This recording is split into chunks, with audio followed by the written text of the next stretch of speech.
morning. Welcome to Joy News Desk. We're coming to you live from our studios in Kokomlemle. Coming up this morning, Energy Minister comes under sharp criticism for his rejection of calls for load shedding timetable. Many, meanwhile, continue to struggle with unstable power supply and unsure of when their light will come on or off. If they will do the settlement of that time, you know, 1 hour there's no light. Also from Tamale to Kumasi, the Joy News Ghana Connect Town Hall train makes a stop at the Garden City today as we engage residents ahead of the 2024 elections.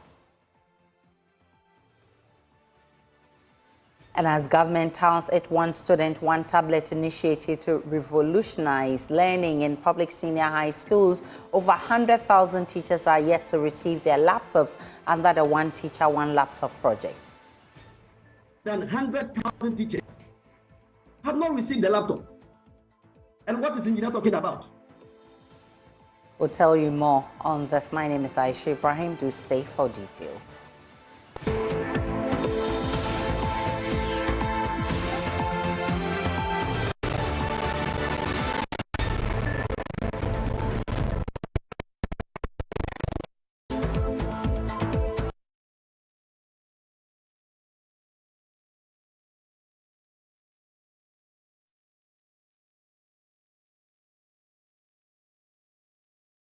Energy Minister Dr. Matthew Poku-Prempeh is under heavy criticism by the minority on Parliament's Energy Committee for his rejection of calls for load shedding timetable due to erratic electricity supply. This comes on the heels of 24-hour deadline the Electricity Company of Ghana must meet to produce a load shedding timetable as ordered by the Public Utilities Regulatory Commission as many struggle to deal with the outages. Yeah, it will help. It will help better than not knowing anything. You get up and come without electricity. At least you know Monday they will not be given light from 6 to 12 o'clock. I will not be out. I will be in my house knowing how to deal with my issues. After 12 o'clock, then I can come out and then do whatever I can do. Because without electricity is nothing. We cannot do anything. So if they will do the settlement of that time, it will help us. 9 to 10, 1 hour there is no light. At least it's better than knowing nothing. You just wake up in the morning, you come, there's no electricity. Well, the timetable is like it will help. But yeah, these people need light because anytime the light off, they worry. So if they give us light, yeah, we're going to need it. But without the light, you see, we cannot do anything. Come to the work, nothing happen for a year. Go rob about no, then you go say no, you fuck up with your time. So if they give us small time, like some 2-3 hours for the day, it will be for the boys. We have to have a timetable for the lights off, so that we know that maybe from 1, or maybe in the morning 6 to 6 in the evening, you are having light or not. That will be good for us. How is it going to be good for you? Because if you know the timetable, you know how to settle your time and you know how to do your work. And how is the doomsday generally affecting you? It's affecting us because by the fuel is too costly. So using fuel on the generator is so highly costly. So it's affecting our business. But the Energy Minister says the demand for a timetable is not necessary for now. Energy sector, the current power cuts. Some people are saying that you made mention of this. You use this as a campaign against John Mahama, and now we are experiencing a worse situation under President Akufo-Addo. Would it reflect in the 2024 election? Would it be something that people will stand on to vote? If you are comparing 4 years, MPP administration energy sector is 300 times better than John Mahama. But we are still experiencing doing so. Nobody has said we haven't. I'm just saying it's far much better than John Mahama ever. You do admit that there's doom so. That is the word you used. I have never used that word. I promised you that we are going to work on it. And it's not a work that is a single event. It's a process. And we'll continue become better. Have you heard of calls for timetable? Ask those who want it to bring it. If there is, I haven't seen any timetable. So Some people are calling for it. say bring a timetable. What do you mean? The ECG says that there's no timetable coming. Why do you want to bring a timetable? What purpose? Why would somebody get up and wish evil or bad for the country?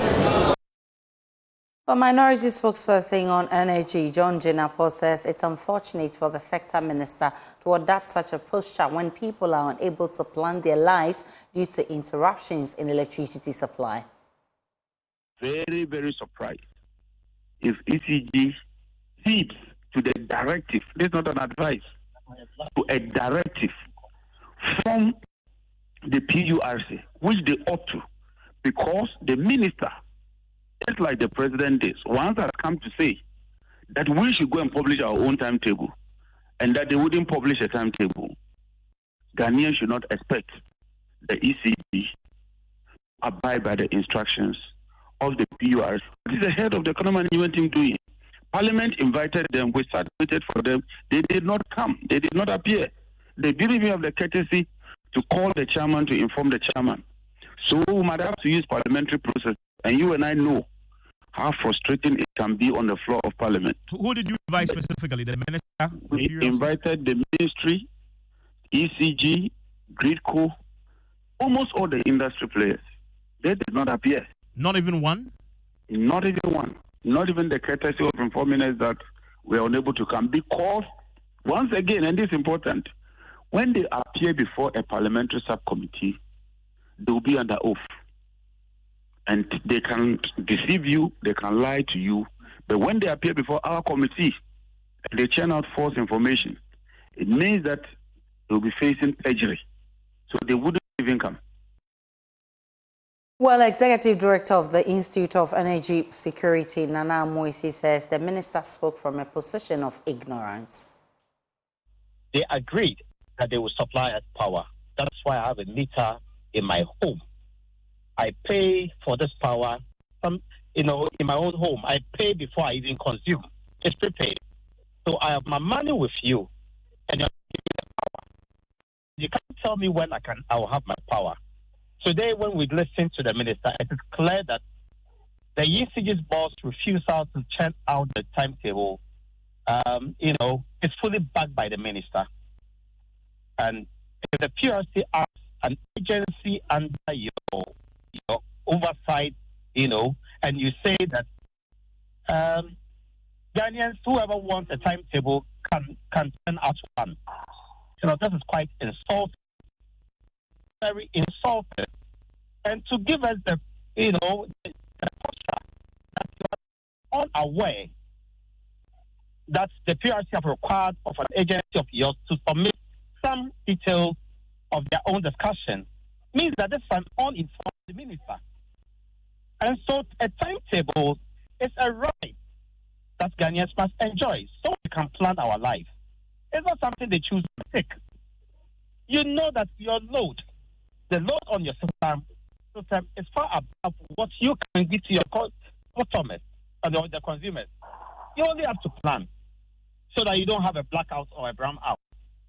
And tell the people that can have the power at any particular point in time and those who cannot have it. It's been done. Why are we hiding data? Why are we choosing to deprive Ghanaians of something that they have a right to? Meanwhile, the Electricity Company of Ghana has 24 hours to honor a directive by the Public Utilities and Regulatory Commission to furnish it with a load management timetable amidst incessant disruptions in electricity supply across the country. The company has attributed the crisis to 630 overloaded transformers during peak hours, indicating that these transformers in its operational areas have exceeded their full capacity due to the rising electricity demand. And I will share assets of that statement with you from the PURC. It's coming right there. I'll be sharing that with you. It says that the load management timetable corresponding with timelines and duration for each transformer injection they're giving the the ECG 24 hours to do that. Evidence of publication of load management timetable corresponding with the timelines and duration for each transformer injection to consumers. Now it goes on to, so that's a direction coming from the PURC to the ECG.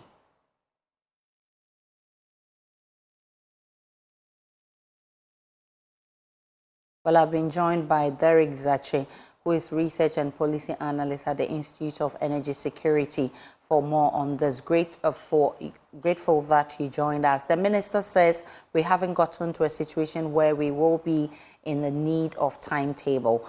PURC has demanded that a timetable be provided. The IPPs have also made their own demands. What's your reading into all that is happening in our power sector? Thank you, Aisha, and then good morning to your cherished listeners. Basically, this is just a height of arrogance of power, because if the gatekeeper, more or less the minister who is responsible for energy, who should probably be asking the state agencies to publish a timetable, is the one saying that there's no need for timetable, then that's the cause for alarm. And so basically what is happening is load shedding. What is happening is that we are not able to meet our demand. And if you are not able to meet your demand, then it means that your demand is more than your supply, and that is why there is a power outage. And what is the meaning of that? That's basically so we've all understood it to mean power outage or load shedding.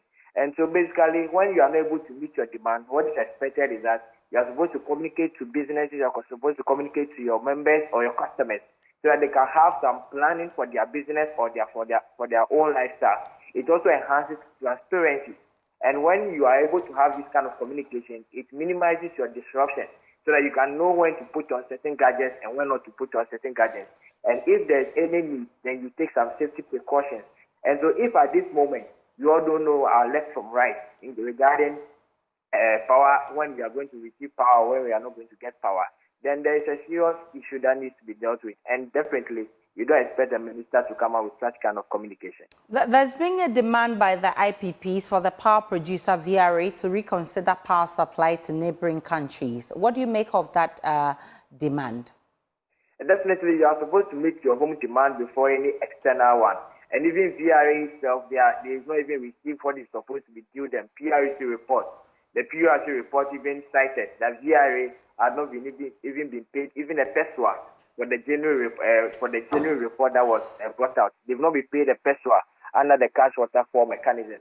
And so definitely they will not equally have enough resources to be able to produce the needed power that both demand, that both internally and externally will be consuming. And so definitely you need to reprioritize your schedule to be able to feed the local consumers, that is Ghanaians, before anything external. And so that is not in the right order.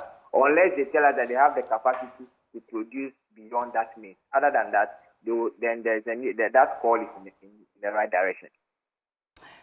Derek Emmanuel Zache is research and policy analyst with the Institute of Energy Security. Thank you so much for your time. Let's get on to other stories. Government has launched the One Student, One Tablet initiative in a move to revolutionize learning and teaching in the public senior high schools. The initiative is expected to hand over 1.3 million tablets to students all over the country by the end of September this year. However, there's been concerns as 3 teacher unions have embarked on a nationwide strike over conditions of service and government's failure to fulfill its obligation to the One Teacher, One Laptop project. Speaking on PM Express with my colleague Evans Mensah, president of NAT, Reverend Isaac Owusu explained over 100,000 teachers are yet to receive the laptops as promised by government. Engineer is attacking us in the least opportunity he gets. Since Wednesday that we declare the strike. Evans, you see, fair wages and salary commission. The unions have raised 5 solid issues. And each of the issues are very, very, very important and dear to the teacher we are representing. The issue concerning the laptop. The contract says that within 12 calendar months, from January 2021 to December 2021, the supplier should have finished the distribution. And we are in 2024. More than 100,000 teachers have not received the laptop. And what is the engineer talking about? The collective agreement. Look, before the 2021 that we signed, we were having 2009 collective agreement, and we used a travel from 2009 to the year 2020. I want engineers to understand that, yes, you are under the Ministry of Labor, Employment and what have you. You are not the employer of the teacher. Meanwhile, basic school students have expressed concern about the nationwide strike by 3 teacher unions, including the Ghana National Association of Teachers, almost a week. The students, some of whom are writing exams in a matter of days, say they've been told to learn on their own when they come to school, as there are no teachers to guide them. Basic education certificate examination candidates have also been affected with just 3 months to their final exams. There's more in this report. Week since the Ghana National Association of Teachers and 2 other teacher unions embarked on a nationwide strike over their conditions of service. One of the parties that have been affected the most is students. Ghana Education Service directed all district and regional directorates to keep the schools open despite the strike. Primary school students at the St. Paul's RC Basic School in Accra say the absence of their teachers is affecting their studies. They thought that the teachers are on strike. So we will be going home early. And from the time you've been here till now, what have you been doing in class? We were talking, then later the seniors came into our class. They told us to take our books so that we can learn some more. This week Wednesday we are writing exams. The teachers are not there because our madam, she doesn't want us to see that as we are playing. She always wants us to be learning. So she sometimes, even when our friends are playing, she will come into the class so that we come and learn. Today they said the teachers are gone for strike. Friday, the teachers all went home early. So I didn't know that they will be going for strike. And our headmistress, the Ayawa So Central man came and says the teachers are gone for strike. So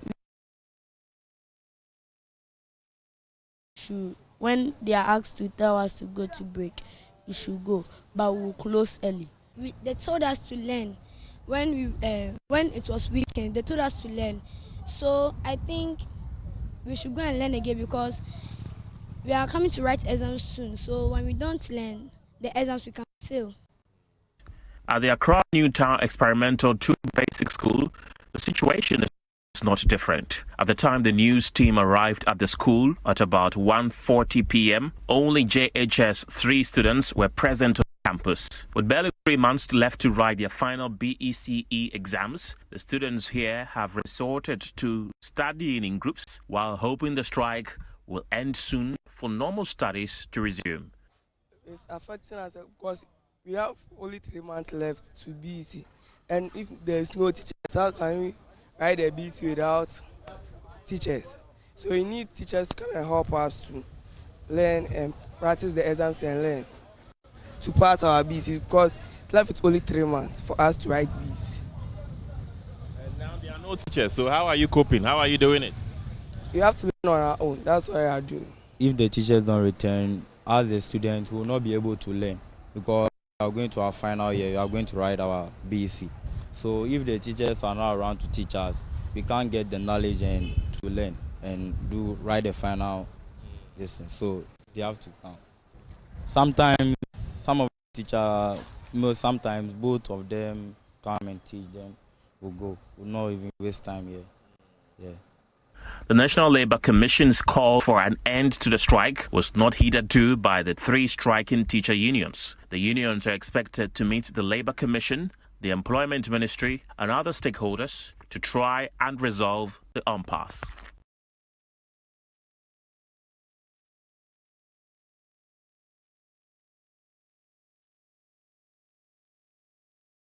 Some pupils in the Ashanti region have resorted to self-learning amidst the ongoing industrial strike by teachers. According to them, the strike could affect the performance of final year students in the upcoming basic certificate examination, which happens next week, if the teachers do not return to the classroom.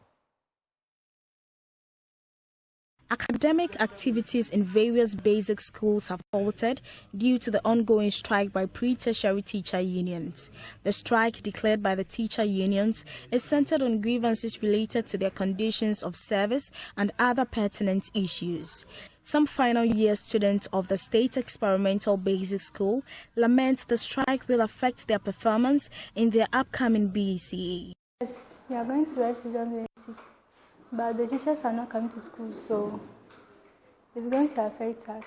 We are not going to get good grades because they are not coming to school to teach us what we are supposed to learn. And they are also telling us that the questions will be plenty. So we have to come to school by ourselves and learn by ourselves. We have so many things to learn. We can't learn everything on our own. So if the teachers do not come, we will not be able to complete what we have to learn this term. We have heard that they are already done setting the questions, so if we are not able to complete it, we will not be able to write the exams. I'm Kofi. As a most teachers for Mama strike, Mumbai students have my own strike. The more cultural government for say I can't model your mona so Munchia. Yes, I'm so Mumbechia mom. Now almost so Mumbechla, they need to you not exams sent by it. And the strike is affecting us much because we advise with our teachers, and we are going to do a presentation because of the strike too. The teacher is not coming to school to do the presentation with us, so it's affecting us in many ways. Some parents who were oblivious of the industrial action trooped the premises of the school to pick up the awards. I wasn't aware. He had to call and tell me there is no teacher around. So he's just hovering around doing nothing. So basically I have to come and pick him and let him go home. They being at home will also need to get somebody who will be at home to take care of them being at home. That one too will also be a cost, because when he's in school, by the time he comes back, the mother would have been home by then. But now that, look at the time now, it's getting to 12, and he has to go back home. There's nobody at home. Headmaster of the school, Solomon Osei Kankam, called on the government to address pressing issues affecting teachers' ability to effectively deliver on their mandates. As we speak, our condition of service has expired, and we are supposed to have a new one. However, per the rules and regulations, if a new one has not been prepared, it means the old one still runs. Then we also have issue with our scheme of service, the ranks that progress from one to another. As we speak, when you come to GES, when one reaches deputy director, you get stuck. All other ranks are by political appointment. And then we're also talking about teachers' laptop. Most of our teachers have not received their laptops, even including directors, education officers, primary teachers, KG teachers. All these things have not been done. So we are asking that the laptops be given to us. Because it's been 2 years and above, the laptops, the distribution has not been completed. Again, we are also looking at the timetable for the academic calendar for the secondary school. Today we heard a date will be announced, another time a new date. All these things are not helping us. For Joy News, Anita Asewa Ajogan reporting. Well, as pupils and students continue to bear the brunt of the impact of the teacher strike, Fair Wages and Salaries Commission, teacher unions continue to trade accusations. Executive Director of the Fair Wages and Salaries Commission, Engineer Ben Arthur, has accused the teacher unions of engaging in an illegality. Speaking on PM Express, Ben Arthur questioned the motive of the strike. At the end of the day, you've declared the strike, but there are procedures, there are provisions as to what must happen before you can really embark on a strike. You failed to notify the employer. Wages was not in the known. What was statutory of you notifying the National Labour Commission was also not done. And then all of a sudden, we are ambushed. Everybody is surprised. Now the question is, if in the private sector, let me take multimedia as a typical example.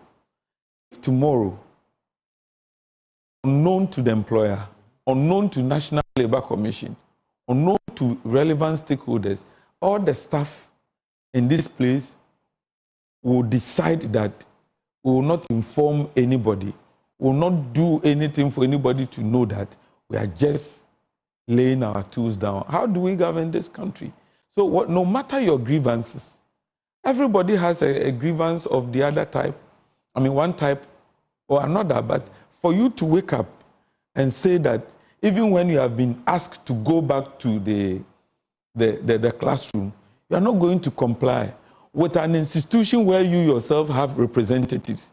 The National Labour Commission is a tripartite entity.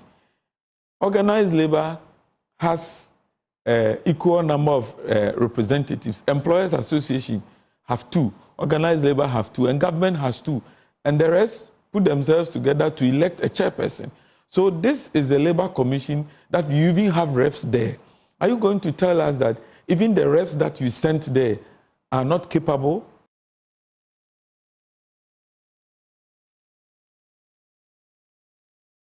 But President of the Ghana National Association of Teachers, Reverend Isaac Owusu, has rejected any ill motive to their actions, arguing they have not breached the labor law in any way. The law says that if we want to go on industrial action, we should notify the employer. Engineer, I am the Director General for GES.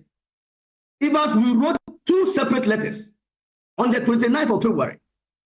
I forwarded those 2 letters to your colleague Aisha on 29. And in those 2 letters, the Labour Commission was duly noticed and said. And you are there saying that a relevant minister is leading teachers to go on illegal strike. And Ibas, you didn't draw his attention. No. The teachers of today are not the teachers of yesterday. The teachers of today are demanding results from the leadership. And that's exactly what we are doing. We don't have any ill motive. We don't have nobody is behind us. The issues we have raised is engineer telling us that he's not aware and he has not heard. And he himself read the letter that was signed by the 3 teacher union for our inability to attend the Friday meeting. So that doesn't mean that we don't know what we are doing, and we are litigant, and we are happy breaking the law. We are not breaking any law. Away from the education front, Finance Minister Dr. Mohamed Amin Adam has raised alarm over the rising smuggling at the country's borders as the state continues to witness revenue shortfalls. According to the minister, there has been an 11% revenue shortfall in the first quarter of this year compared to the same period last year. Speaking during a visit to the Tema port with the GRA boss and other officials, Dr. Amin Adam announced setting up a joint security task force who will be patrolling the porous borderlines with body cameras. Smuggling continues to be a border for all of us. I know you have put in efforts and your efforts are appreciated, but smuggling is on the rise, particularly on the eastern corridor of our country. All the reports of smuggling that have come to my attention, about 70% of them happen to be occurring along the eastern corridor area. But why have we not been able to stop it? I can understand that staff levels are lower, as eloquently stated by Commissioner Customs, and therefore there is need to beef up the staff. But I also can understand that there are other security agencies we can work with to complement the staffing levels in order for us to launch war on all those who are involved in smuggling, particularly on the Eastern Corridor and also across the borders of the country. And so I intend to hold a meeting by the end of this week with all the security agencies and of course with GRA for us to institute a task force that will work with the border patrol teams so that with that enhanced efforts with resources, and I intend to work with the Commissioner General to get body cameras for you if you don't have any, so that we can properly monitor all the routes leading to this country, especially those areas that are used for smuggling.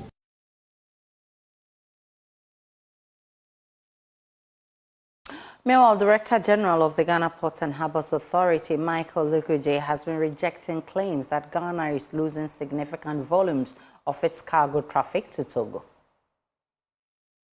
There is no truth in it. And I say truth in terms of, let's say, up to 90% of it is not correct. Now, transit across ports is normal. Currently, as we talk, we have some Togolese importers who import also through our ports into Togo, and then Abidjan too. So it's all about the trader looking at his business chain, where he thinks he gets better value. He can choose to come through Tema and go into Togo. Others also choose to go through Togo and into Ghana. And when we did our search with Lomé Port, the last 4 or 5 years, the cargo traffic hasn't really grown more than, it's about 300,000 tons. And that includes even the clinker imports into Diamond Cement's factory in Aflau from Lomé. So we haven't seen any official data from Lomé Port showing that transit of Ghanaian cargo from Lomé has gone up to show that Ghanaian shippers are going into Lomé. But what the shippers told us, the traders told us, is that people have built warehouses in Lomé, so they import into Lomé and bring it to Ghana. And I always ask the question, do they build the warehouses and import into Togo as Togolese to Togo market? If you do that, then you pay Togo duty. You pay the duty in Togo.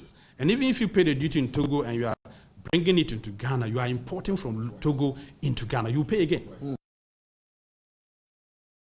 Global Water Center, in partnership with Granfields, have introduced the first ever water technology national certificate 1 and 2 programs at the St. Paul's School in Kokrentimi to train ambitious young students to become certified technicians to keep the country's water systems running. The new commission for technical and vocational and training curriculum aims at improving skills and bridging the technical knowledge gaps in water service delivery in Ghana. The curriculum is designed to equip students with the skills necessary to repair and maintain crucial infrastructure such as water treatment systems, water technology, and water pumps in rural areas, as well as managing public and private water systems to provide more reliable access to clean water for communities across the country. The curriculum is implemented in partnership with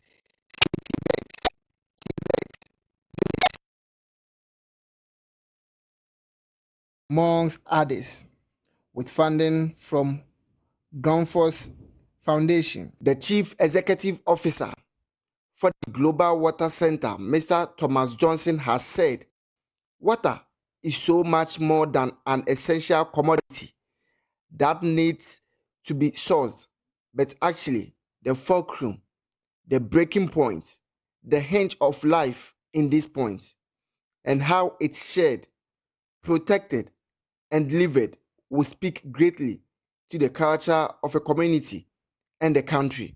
Water is so much more than an essential commodity that needs to be sourced and delivered. Water is so much more than an essential community resource that needs to be managed. You will do that. I actually believe you're going to do that. But I don't think I'm overstating it, and I want you to understand that water is actually the fulcrum, the breaking point, the hinge for all life on this planet. Because water doesn't just sustain your life and my life, it's a vital source for agriculture, It's a vital source for the production of food. It's a vital source for securing the social fabric of this community. It is a vital source for economic development.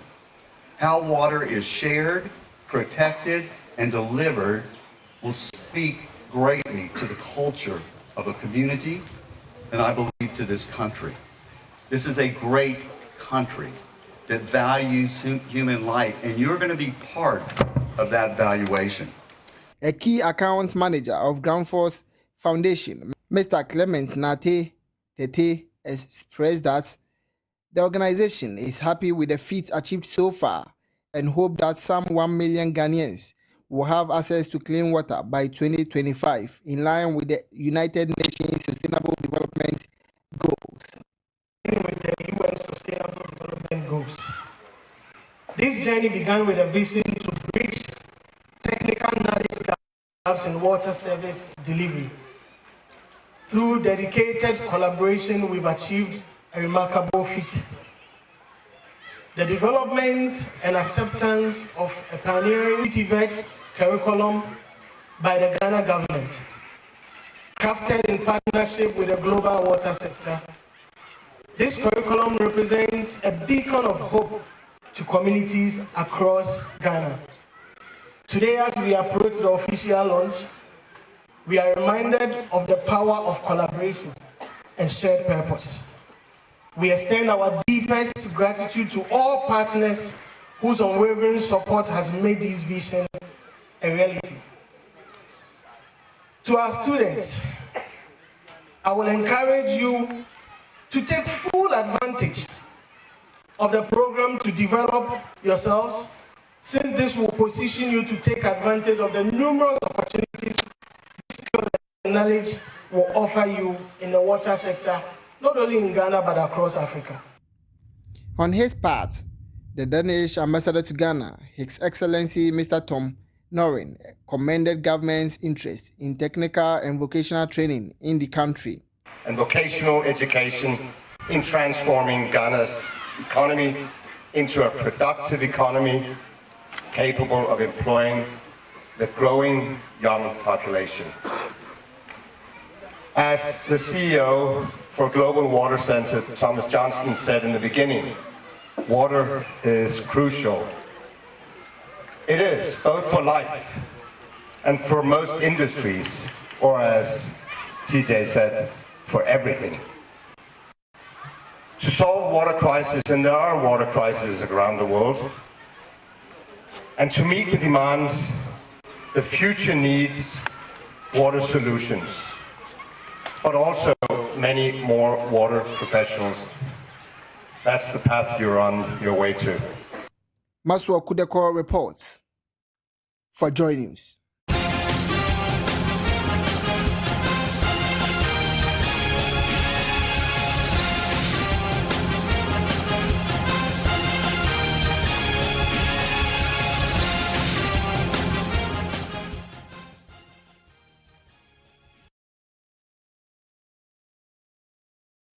After a successful Ghana Connect Town Hall meeting organized by Joy News and Star Ghana in Tamale, the train has today moved to the Garden City of Kumasi. At 3 p.m. today, we'll be gauging the mood of electorates on what really they want featured in the manifestos of political parties. Let's cross over to the Garden City and gauge the mood of the place ahead of this town hall meeting at 3 p.m. Nana Boachi Yadom is standing by for us. Nana Boachi, paint a picture of our readiness for the Ghana Connect town hall meeting today.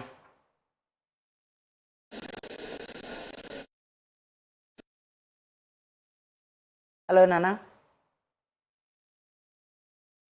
All right, there seems to be bad connection. Nana Boachi Yadom. Where we have it.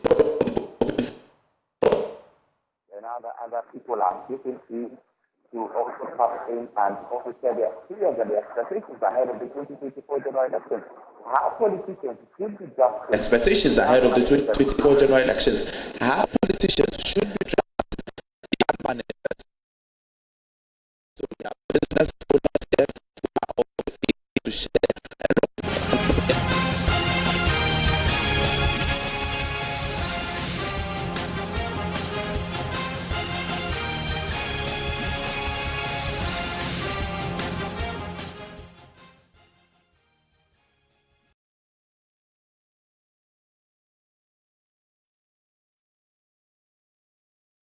Unfortunately, there's bad connection there. We'll try and get Nana Boachi to tell us more on our preparedness for the show at 3 p.m.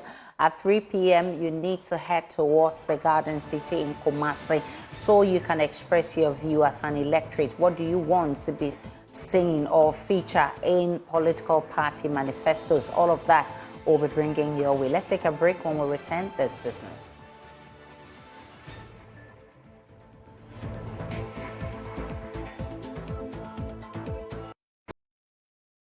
Hello, welcome to Business. My name is Daryl Kwao. VSCO Fabrics has launched a new collection of extensive cool designs. It has chosen TV presenter Nash Okor as its first Ghanaian brand influencer. According to its brand's manager, Deborah Soa, this collaboration highlights VSCO's commitment to engaging with local talent and influencers to reach its audience effectively. VSCO's newest collection, dubbed Eclectic Cool, delves into a fusion of prints and unconventional color pairings, drawing inspiration from the diverse and authentic legacies of women. In an interview with Joy Business, VSCO's brand's manager, Deborah Soa, highlights how the collection offers customers a distinct design coupled with the strategic selection of a brand influencer.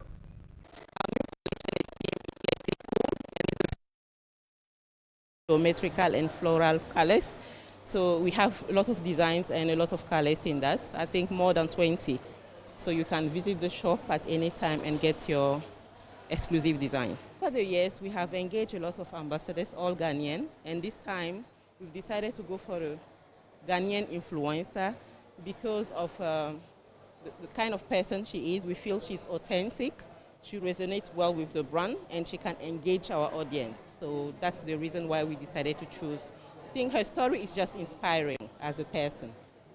VSCO is unique and our colors are unique, and it's actually our consumers that are pushing us, pushing our boundaries to more creativity and innovation. So if you realize the VSCO you see today is different from the VSCO you see tomorrow. So we always bring new products every day to make our people happy.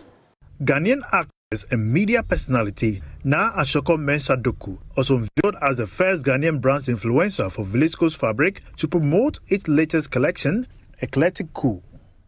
The high quality fabric. VSCO is one of those brands on the market that you can use for a very, very long time and be guaranteed or assured that your fabric will remain high quality and authentic, and the designs are very sophisticated, perfect for women and men who love quality designs and love good fashion. So my association with the brand, I should say first of all, makes me so happy, and most importantly, I look forward to creating with amazing Ghanaian designers and exploring all the brand designs that VSCO has to offer in 2024.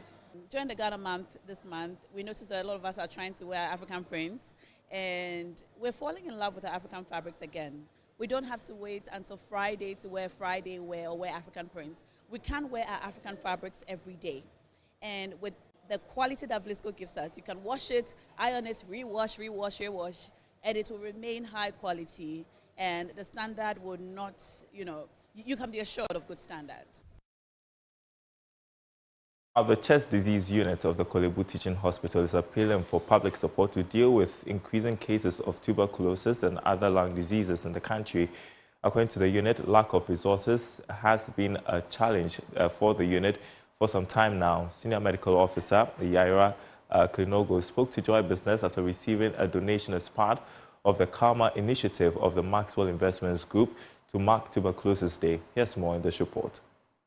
The World Tuberculosis Day is marked globally every 24th March to create awareness on the symptoms of the disease and preventive measures to avoid it. As part of initiatives to raise funds for the chest disease unit of the Kolebu Teaching Hospital, the Maxwell Investment Group, through the Entrepreneur in You, has launched the Good Karma Initiative, a partnership with the unit to get some business people and entrepreneurs to donate a little every month for the treatment of TB. As Ghana joins the world to mark the day, Principal Nursing Officer at the Chest Unit, Winifred Amwakwesian, called on the public to report early signs of TB in order to deal with the spread. You can play a part by helping stop TB. If one detects somebody who is coughing or having any signs and symptoms that suggest TB, the person should report to the health facility early so that the person can be diagnosed so that we can end TB together. Senior medical doctor at the unit, Yaya Klinogo, after receiving the second donation for the year, indicated that the facility need funds to enhance earthwork and make Ghana a tuberculosis-free country. We predominantly deal with cases of tuberculosis in our unit. So we have outpatient department and in-house admission, where we have patients who are admitted to the ward who we take care of. You would appreciate that it's a disease of public health concern, and most of our cases are in the low socioeconomic bracket. So in as much as TB treatment is free, the only aspect of the treatment which is free is the medications. Everything else, ancillary services like labs, are usually paid for by the patients. So I think our main challenge is getting funding for treatment. The theme for this year's celebration is Yes You and I Can End TB. The unit is therefore appealing to more philanthropists to support its work. All right, and that's it for the segment. The news continues after the break.